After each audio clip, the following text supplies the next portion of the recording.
कान्ताय कल्याणनिधये निधयेतिनाम् श्रीवेङ्कटनिवासाय श्रीनिवासाय मङ्गलम्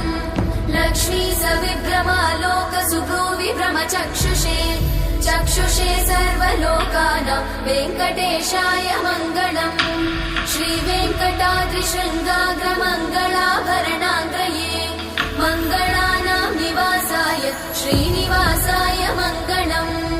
सर्वावयव सौन्दर्य सम्पदा सर्वचेतसां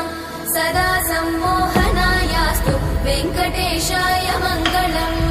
नित्याय निरवध्याय सत्यानन्दचिदात्मने सर्वान्तरात्मने श्रीमद् वेङ्कटेशाय मङ्गलम् स्वतः सर्वविदे सर्वशक्तये सर्वशेषिणे सुलभाय सुशीलाय वेङ्कटेशाय मङ्गलम्।